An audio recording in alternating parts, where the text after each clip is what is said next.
Hi guys, okay, it's 15 days since we started living on less, and today is our weekly vlog where I share with you about three key things. One is my struggles for the week, the other thing is my key takeaways, and one thing that I hope to do.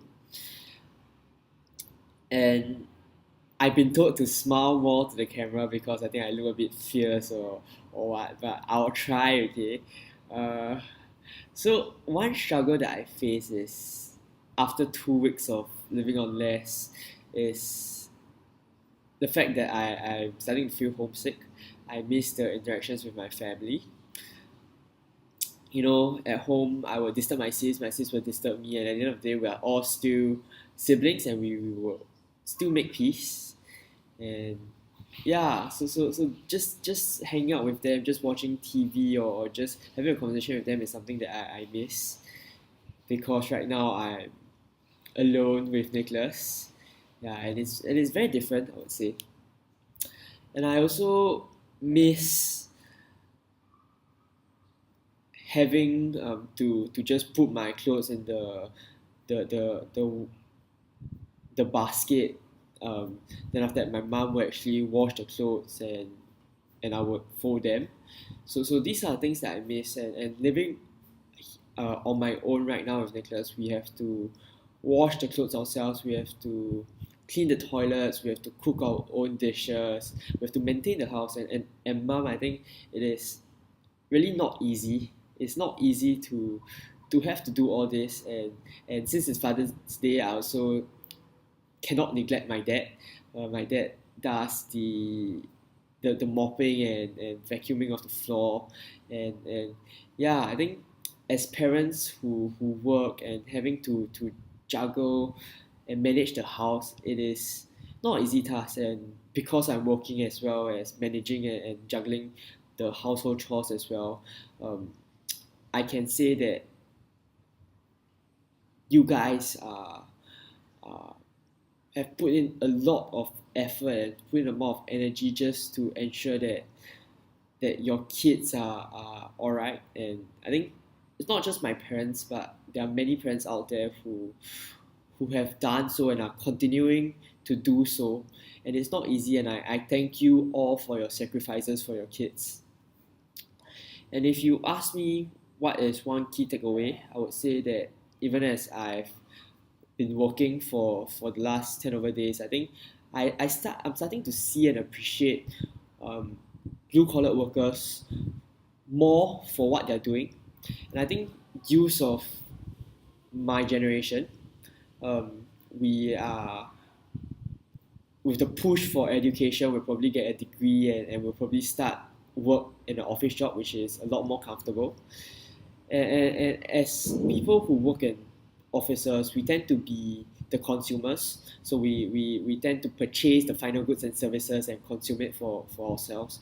But what we fail to see and fail to understand is the processes that go behind the scenes in order for that final goods and service to be delivered to us.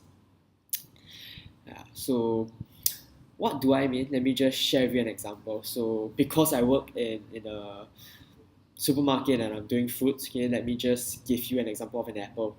So in order for an apple to reach us, for me to actually or you to actually consume the apple, okay, you first have to go through the planting, the sowing, the harvesting, and after the harvesting, you have the transportation. And apples are not grown in Singapore, so transportation from the farms to the factories to the airport. Then the airport is another process, and so on and so forth until it finally reaches Singapore. And at Singapore side, you also have to transport it from the airport to the supermarket, and from the supermarket itself, at least another two pairs of hands or two to three pairs of hands will will have to handle that apple before you can actually pick it up from the shelf, and even after you pick it up from the shelf, it goes through the cashier. And the thing about these jobs that have helped to make the apple possible is they tend to be lower paying jobs. They tend to be labor intensive and physically demanding. And if we fail to see and understand that these are fellow human beings that are working hard as well. I think it is pretty sad. So I'm starting to develop a sense of appreciation and gratitude for the work that they are doing, because if not for them, we would not be able to enjoy the fruits of the labor, which is the apples, the food at the restaurants, or or simple things like that. And it's because of them that we are able to really enjoy what we have. And a big thank you to this group of people. Thank you so much for the hard work that you have put in. And I think for me wise, one of the things that I hope to do is really to as I continue this journey, develop a deeper sense of appreciation and gratitude for the people that I'm working with, for the blue collar workers, and at the end of the day, express my gratitude to them in terms of, um, let's say, buying them a drink, or just talking to them, and just not complaining, but being patient with them, because they have also worked long hours. Sometimes even the demands of their job may be more demanding and tiring, but as compared to an office job, because they are labor intensive. And that is what I hope to do. And I hope that you too will also realize that there are this group of people behind the scenes working tirelessly and and endlessly to for us, for people like us to come in to enjoy what they have, the fruits of the labor. And and after we've enjoyed this, let us not take it for granted, and let us remember to thank them.